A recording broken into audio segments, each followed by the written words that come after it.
आदरणीय महानिदेशालय से आए हुए अधिकारीगण, कार्यकारिणी के स्टाफ, हमारी वीर नारियां, विधवाएं, मातृशक्ति और समस्त असम राइफल का परिवार, आप सबका अभिवादन। जैसे कि आपको विदित है कि यहाँ पर इस समारोह का जो आयोजन है बहुत धूमधाम से किया जा रहा है। डायरेक्टर जनरल साहब ने 1 अगस्त को इस फोर्स की कमांड की बागडोर संभाली थी और तब से लेकर के आप इस फोर्स की भलाई के लिए जो कुछ भी उनसे हो सकता है वो पूरी भलाई और कल्याणकारी योजनाएं यहाँ पर चलाई जाएं। जैसे कि आज आपके सामने ये जो कार्यक्रम का आयोजन हो रहा है और मुझे लगता है कि इतिहास में ये पहली बार हो रहा है और ये बहुत अच्छी बात है। जिस तरीके से वो हमें समझने का प्रयास कर रहे हैं ये बहुत ही अनुकरणीय है हमारे लिए और हमेशा हम उम्मीद करेंगे इस तरह। अभी तो उनका पदार्पण ही हुआ है, इसके अलावा उन्होंने अभी पेंशन जाने वाले जो हमारे सदस्य हैं उनके लिए एक सम्मान जो समारोह होता है उसका आयोजन शुरू किया है डीजीआर में। और हमेशा प्रत्यक्ष रूप से, व्यक्तिगत रूप से आप वहाँ शिरकत करते हैं और जो हमारे रिटायर होने वाले जो सैनिक हैं उनको अपना आशीर्वाद देते हैं। बहुत बड़ी चीज़ है। क्योंकि मैं एक वर्तमान में सैनिक हूँ, मेरा आपसे एक आग्रह है।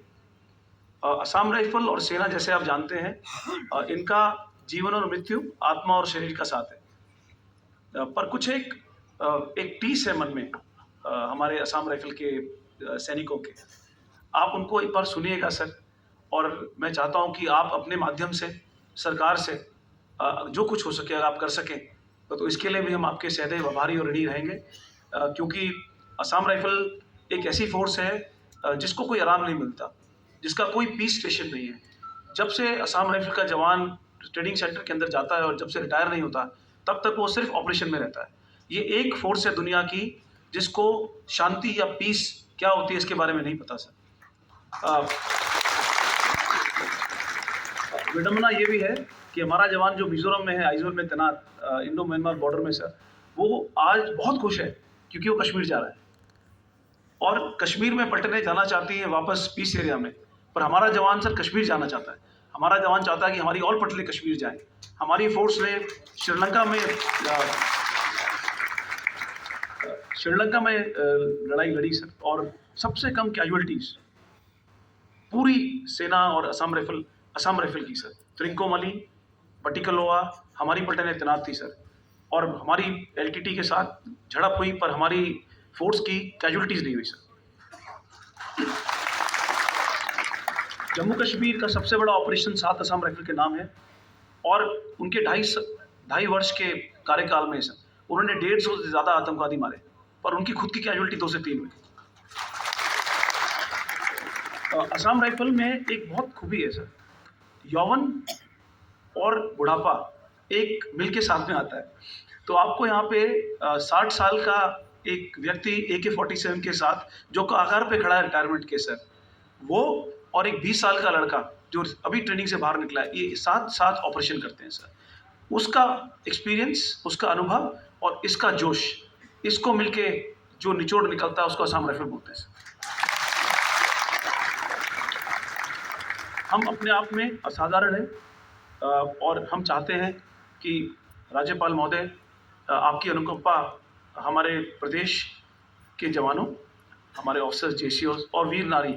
और कल आपने मुझे एक बहुत अच्छी बात बोली थी कि उत्तराखंड की ताकत उत्तराखंड की महिला है, और भी कई बातें राज्यपाल महोदय ने बोली। और मैं क्योंकि अपनी माँ को देखता हूँ तो मैं आपकी बात से पूर्णतः सहमत हूँ कि उत्तराखंड की महिला भोर से लेके बिल्कुल शाम के वक्त तक 12 घंटे सर कार्य करती है। सबसे जब पहले उठती है और सबसे आखिर में सोती है।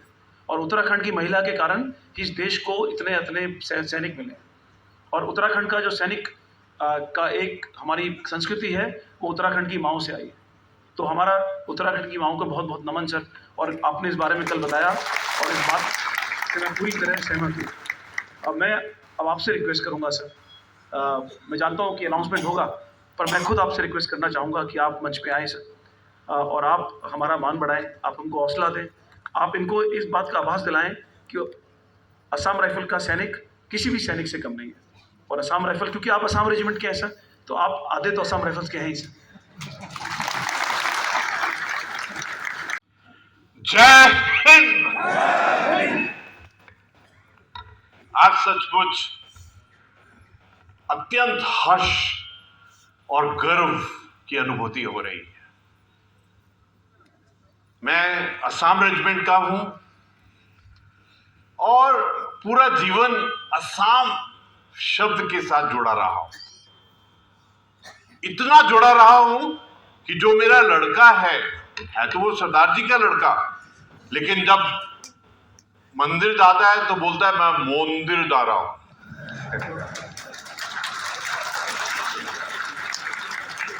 पूरा जिंदगी असम रेजिमेंट का होने के कारण न जाने 100 में से मतलब 90% जो मेरे को लेटर आते हैं उसके ऊपर में असम रेजिमेंट नहीं, असम राइफल लिखा होता है। और मुझे तो ऐसा लगता है कि मेरा जन्म असम राइफल के नाम से ही जुड़ा हुआ है। और आज आप सबको देखकर मुझे अत्यंत प्रसन्नता हो रही है कि मैं अपने परिवार के साथ खड़ा हूं। और देखिए प्रभु का खेल,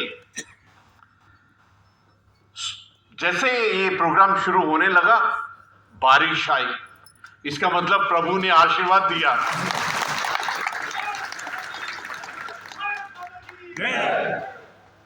और उसके बाद में आज का दिन 15 फरवरी और मैंने 15 कोर को कमांड किया है।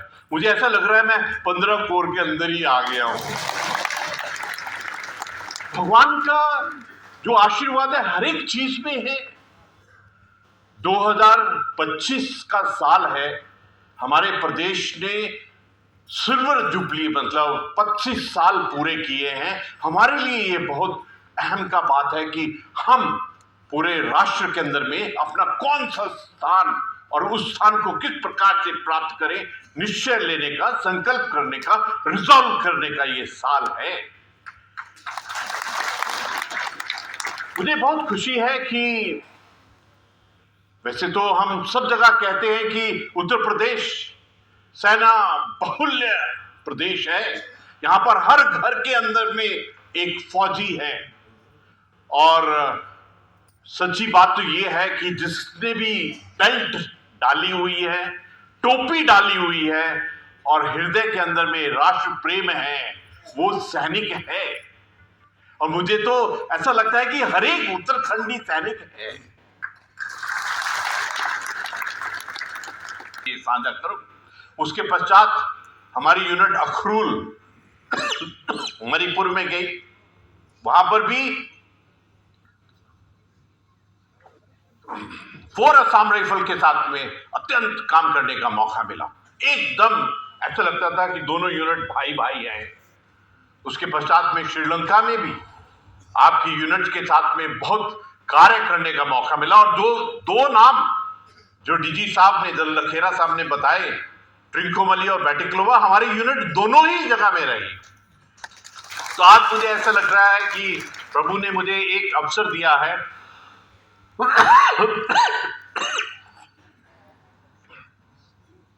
कि मैं प्रभु का वो आभार प्रकट करूं कि जो प्रेम असम राइफल से मिला है मुझको, और जो असम रेजिमेंट में कार्य करने का मौका मिला है, उसका आभार मैं प्रभु को दूं।